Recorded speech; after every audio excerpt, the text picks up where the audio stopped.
po tentojnë të hyjnë në sallën alternative ku do mbahet debati shkencor nga Komisioni Shtetëror për demarkacionin me malin e Zi. Por emrat e tyre nuk figurojnë në listën e të ftuarve. Janë këta anëtar të një delegacioni që vijnë nga zona e Rrugovës dhe Deçanit. Tyl Mulaj, përfaqësuesi i zonës së Rrugovës në këtë delegacion, ka thënë se ata nuk po lejohen të hyjnë në këtë debat për shkak se nuk duan të dëgjojnë faktet që ja kanë falur tokën malit të Zi. Ai ka thënë se prezenca e tyre këtu nuk është e rastësishme, pasi ata kanë qenë të caktuar nga ish-presidentja Atifete Jajoga. Apo pikërisht çato intriga që janë shit toka, dorë, 8.000 hektar s'ka ndodhur në asnjë pushtet shqiptar, as në Korçë në Madelvinis, as Zogut, as të mbej, çka ka bën. Kjo është tradhti. Jo, ne nuk do dalim. Nuk do dalim. Por ju të gjithë duan të jenë pjesë e këtij debati. Pa të tillë që lëshuan sallën e debatit. Donika Kadaj Bujupi arsyetoi largimin e lëvizjes vetvendosje, duke thënë që presidenti Thaçi nuk duhet të jetë pjesë e kësaj tryeze.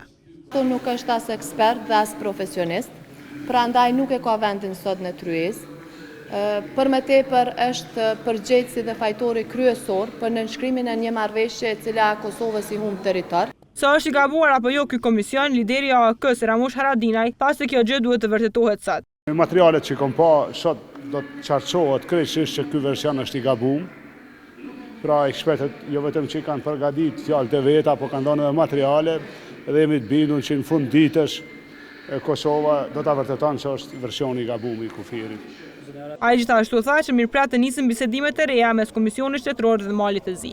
Ne po presim që me ra ky version, pra me erxu parlamenti edhe me rifillu negocimin me malin e Zi më njerë. Pjesë e këtij debati ishin edhe ambasadorë të shumë të vendeve të Evropës, përfshirë edhe ambasadorin e Shteteve të Bashkuara Greg Dellavi.